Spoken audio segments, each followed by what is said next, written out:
Hey, what's up guys? Calum or Calum's Fish Tanks, and in today's video, we're going to be talking about 5 beginner-friendly aquarium plants. So let me know down below in the comments if these are ones you have heard of before. I know one of them, at least, is pretty rare and people rarely talk about it. So let's get started. So first off, for the number 1 plant, let's talk about Grafia Polysperma. Now this stuff is super interesting and comes in a couple different varieties. Currently I'm keeping Tiger, which gets this really nice orange color under highlight. I unfortunately can't get that because the tank it's growing in, the light isn't strong enough, as well as it can also get these little tiger stripes. I'll put a photo up of it in an 88 tank so you can see how stunning this stuff gets, and absolutely massive if you trim it right. Another variety is the Rosanervig, which my buddy Aldrin grows, and I'll put a picture up of his tank now, and you can see it's got this stunning color, and it's one I'm planning to get soon as well. I'll have Aldrin's Instagram down below in the description, but let's talk a little bit about this plant. It's one that is super fast growing and easy to grow. It doesn't require strong light or any CO2 at all. It gets super bushy super quick, so it'll be great if you want to fill in a tank quick. And it's one of those plants that doesn't have a lot of need for a good substrate, so it's something you could keep successfully in a tank with only sand, or even gravel. Next up at number 2 we have Crypticorns, or sometimes just called Crypts. Now while I was planning for this video, I came to the realization that these are plants I have literally in every single one of my tanks. Even my planted bowl, I've got them growing in there as well. That's how much I love these things, and they're a super easy plant to grow. They do have a bit more requirements for substrate. They probably wouldn't do well in just a sand tank, but a tank with root tabs or something like even fluorite or Eco-Complete, this stuff should do great in.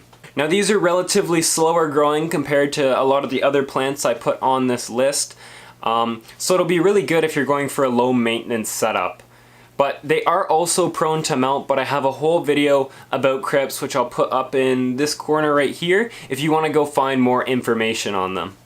Next up, let's talk about Epiphytes, our number 3. Now there's a bunch of different kinds of Epiphytes, mainly Java Fern, Anubias, Bucephalandra, and Bulbitis are the 4 easiest ones. There's also ones like Hygrophila pinnatifida, which is a bit harder, but basically Epiphytes are plants that attach to wood or rocks with their roots. They don't need to be planted into the soil. And I have a video all about setting these guys up, but there's tons of different varieties of these guys, and they're some of the most bulletproof plants in the hobby.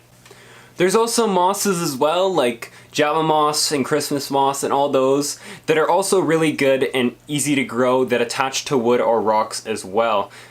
These plants are really good for making a big impact in an aquascape because you can make them fill up such a big area with a little bit of patience.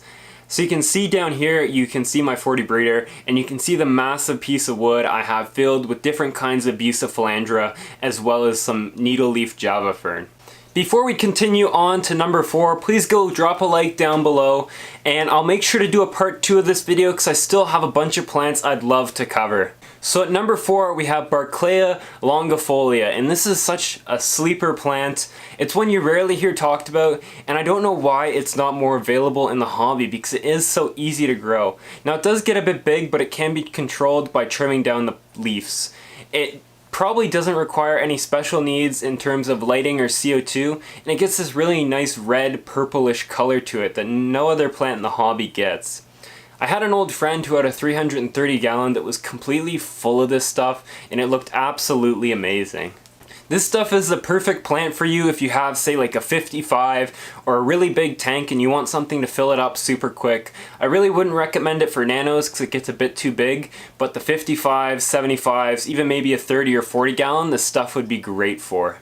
So last up on the list we have Stargynia Repens. Now this plant is a bit more difficult than all the others, but it will create a super nice carpet if it's grown well.